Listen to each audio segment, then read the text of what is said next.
Hi guys, and welcome to CloudTalks. So first off, if you'd like to introduce yourselves and where you're from. My name's John Davenport. I'm the Sales Director of Bell Integration. Fantastic. Hi, Eugene O'Sullivan. I'm the Strategy and Innovation Director at Bell Integration. Fantastic. So what do Bell Integration do? A number of things.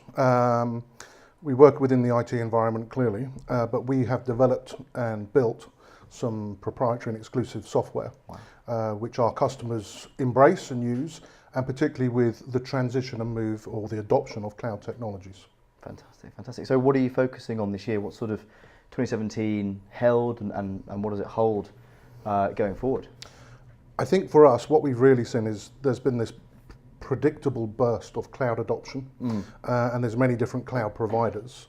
However, one of the key aspects that our business has picked up upon is very few people seem to be looking at the transition on how to move from a current environment to the cloud or platform of choice. The IP that we have and that we deliver out to our customers provides a very high level of governance and control along that transition journey.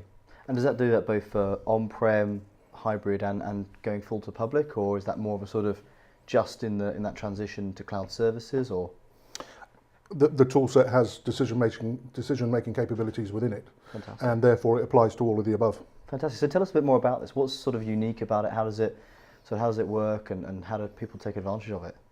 Well, one thing that we've seen is the level of cloud adoption. Whilst it is going through quite an explosion right now, there's still a number of things that put our clients off making that move, and we look to take those hurdles away. They fall into the categories of lack of requirement, which is, well, I don't really understand a lot of what I've got now, so how can I therefore work out the right kind of cloud environment, or stay in on-premise or hybrid environment for me. A lot of IT projects go through, unfortunately, quite bad overruns. Gartner have got some horrifying statistics to back that up. And then finally, it's the actual business risk itself versus the outcome. So the methodology and toolset that we developed to do that, built around vClaris, specifically looks to break down those hurdles. Fantastic. So what are some examples of how this has been deployed, how your customers are getting genuine business value out of this? So we've got a couple of engagements. I mean, there are different elements to it, but one of the key parts is customers are driven by an end date. They have to move out of an existing environment, a data center, a hosted platform, and move into a new. Our approach, the methodology and the tool set, all residing around the vClaris capability, enables us to scope and provide a fixed price for our customer. Within the fixed price, we agree a mutually acceptable date by which the project will end. So where Eugene just mentioned that I think it's like 85% of projects overrun from a transition perspective, we execute on date.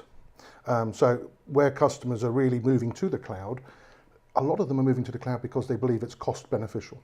Yeah, it's a cheaper way to consume IT.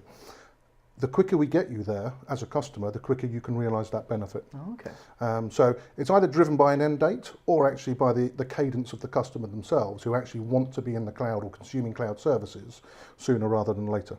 So I think you just answered my next question already, but so is it just about sort of moving to an IaaS, PaaS platform, or is it more about software as a service, like the sort of Salesforce.coms of this world and those sort of apps in the cloud? Yeah, it's absolutely all of those. So one of the first things we do, we run it as an assessment service, or the beginning of any cloud migration or on-prem migration journey, is that we start off by taking a look at the current environment from a service through application, through the infrastructure, and finally, the physical location of the current equipment. And from that, we can look at what's going to be the right kind of platform to run on.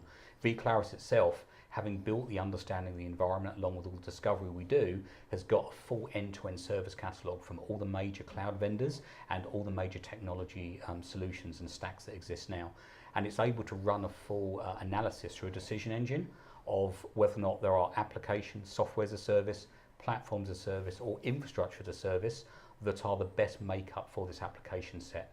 And with that, it looks at some of the more business type implications, such as, is a business cloud ready? What kind of appetite for risk versus reward they're prepared to take? And inevitably, we have a hybrid type solution. So it will look at application by application best fits. I think one of the things we see from a sales perspective, obviously I run the sales team, is quite often customers are very keen, or they tell you they're very keen to embrace cloud technology. But when you really dig under the surface, what they really perceive is it's a cheaper way of consuming IT. What our capabilities and the outputs drive out of eClaris is evidence to support the argument of what, where and when. Yeah.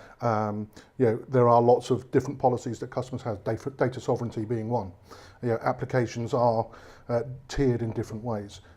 vClaris takes all of those policies in and applies the decision-making engine against the catalogue, whether it's Azure or AWS, whatever, and then evidence what you can do and why and where. And therefore, the decisions become a lot easier because you're better informed. Yeah, fantastic. Well, guys, thank you ever so much for coming down. Really appreciate it, and good luck with the rest of the year, and we'll see you soon. Thank you very much. Thank you. Sounds good. Cheers.